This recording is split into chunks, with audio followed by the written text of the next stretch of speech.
All right, we are live here from the KFES digital channel. We got Donna Aufdenberg here with us today. Donna, how are you doing? Great, it's great to be here. Yeah, and so we're starting this segment trying to get a look at gardening more so. So we've got Donna, who is a field specialist in horticulture. And can you tell us, you were telling me about what you do beforehand. Can you tell us a little bit more about what that field specialist role looks like? So I'm pretty much an off-campus educator. I do a lot of programs about gardening. I do a lot of diagnostics, so we get a lot of people that come in and say, there's something wrong with my plant. Can you help me? We also do a lot of soil testing. And so there's just a lot of things that we do out of our office.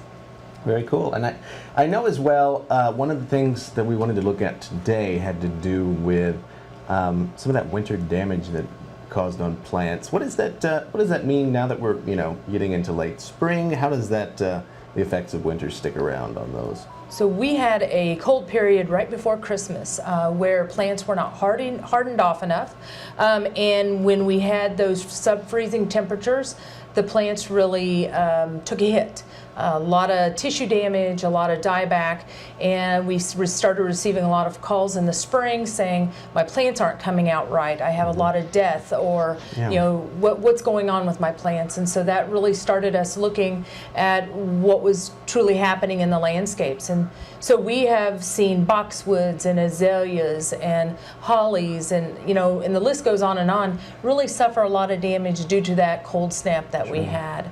And so we're urging a lot of people to take time, let the plant try to revive, and what doesn't come back, you might start trying to prune it out, or if there's more than 30% to 50% damage, we're really recommending just replacing that shrub, especially if we're dealing with broadleaf evergreens like the boxwoods and the hollies, that just it's going to be hard to recover that shape and nice looking plant. Sure. And well, I imagine that gets to be quite the undertaking as far as getting those replacements in and all of that.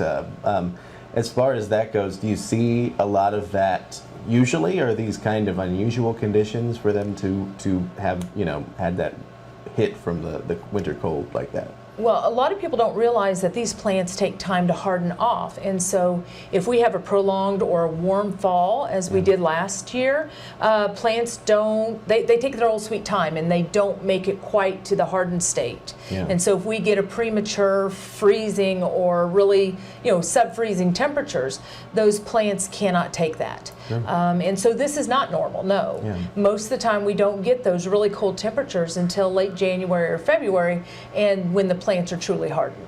So this is just an unusual situation. Yeah, for sure. And again, as far as like being able to tell whether your plant is going to be able to recuperate, what kind of like signs do you look for with that? How do you know? Well, you look at all the new growth coming out.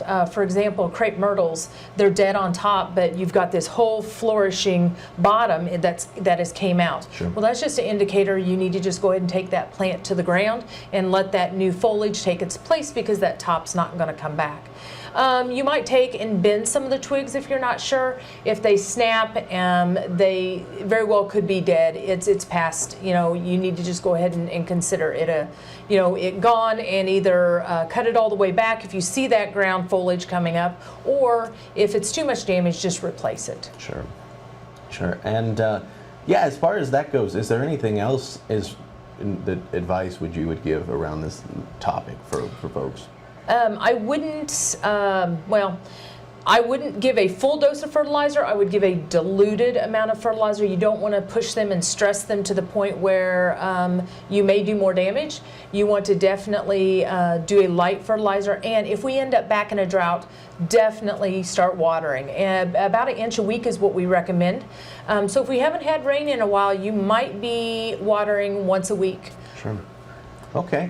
Yeah. I believe that must be about it as far as all this goes, but certainly appreciate your time and sharing this information with us, and hopefully getting people on the right track for recovering from the different interesting weather conditions Yes. this Definitely, definitely. these past seasons. Yeah, looking forward. Hopefully we get some sense of normalcy and Yes. like that. So Donna Aufdenberg, field specialist in horticulture with the University of Missouri Extension. Thank you for your time. Okay, thank you very much. All right, to our audience as well, appreciate you all tuning in. We're going to turn it back over to Local News Live. Stick around.